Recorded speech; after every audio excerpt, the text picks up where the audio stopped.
How this author has even a second to sit still and talk to me, I have no idea. Let's talk about this. One of her New York Times best-selling books, The Darkest Minds, has been turned into a motion picture and is hitting theaters this Friday.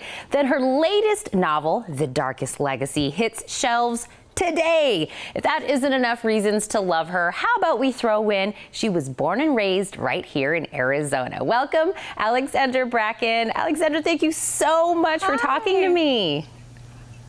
I'm so happy to chat with you, and I'm in New York right now, but I'm missing Arizona, hot weather and all. I live in Phoenix still. I love it there, and I can't wait to go back home. I'm hosting a family and friends screening for the movie on this Friday.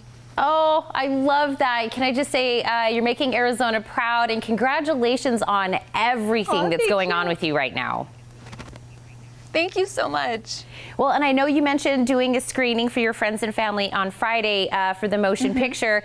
I'm sure it feels like super weird and surreal, but what is this kind of going to be like, knowing that what you put to paper and pen is now going to be on the big screen? The surreal is the exact right word for it. It's something that I never thought would actually happen. Plenty of books get optioned, and for some reason, over 6 years, this book just went through this very steady development, and now the film is going to be in theaters. I think I was the last person to believe this movie was going to happen, and it wasn't until I talked to the director on the phone and she said, Alex, it's going to happen, that I let myself believe it. And now here we are, and the movie is so much fun. I cannot say that enough. It sounds really dark because of the title, but the message of it is actually really hopeful and uplifting, and it's very centered on self-acceptance and, how powerful young people can be to make change. And I think that's a great message, not just for kids, but also for adults to see.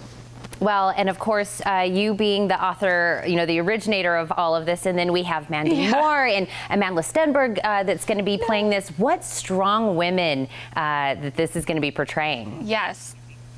And I'm so happy. Jennifer Yu Nelson is the director of the film is only one of 4 women with a major studio release this entire year. So I felt very lucky that she wanted to do the project and that she understood the heart of the story and the characters so well. Well, of course, we have that to look forward to on Friday. And then The Darkest Legacy, of course, like I said, hits shelves today. Yeah. And everybody on Twitter has been saying they can't wait for this.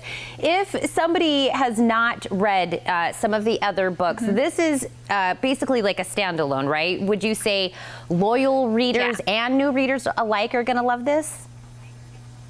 100%. I actually think if you haven't read any of the original Darkest Minds trilogy, if you don't really even know that much about the series beyond maybe what you've seen in the trailer, if you go see the movie and you're intrigued by the world, and in particular the character Zhu, who's in the movie and in the original trilogy and now is narrating The Darkest Legacy, I think you'll be totally fine to pick this up kind of cold and be able to still enjoy the story. It has a slightly different take on dystopia than the original series. It's almost less of an adventure and more of a thriller. It's like a mystery wrapped within a mystery wrapped within another mystery. So I think even people new to the world of The Darkest Minds are going to enjoy it. And then they're going to go back and read everything else that you have ever written, possibly, because it's all There's a lot amazing. of material out there. Yeah. Well, it is, Alex, there's a lot, and I want to end with, regardless of what book or what movie anybody watches of you, is there one thing you're hoping that your fans take away no matter what they're reading of yours?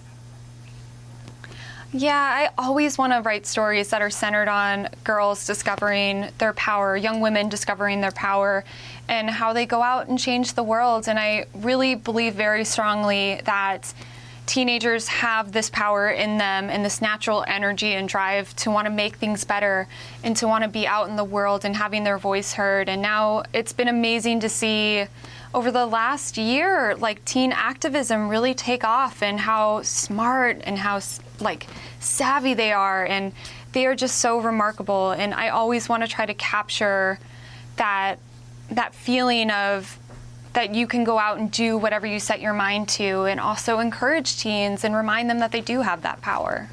Well, can I tell you that I think you're absolutely fabulous, and I would love to extend an invitation. Thank you. I know you're right down the road in Phoenix. The Tucson Morning Blend is always open. We would love to have you come here anytime. So thank you for talking to me. Thank you so much. It was a pleasure. Don't go anywhere. The Morning Blend, we'll be right back.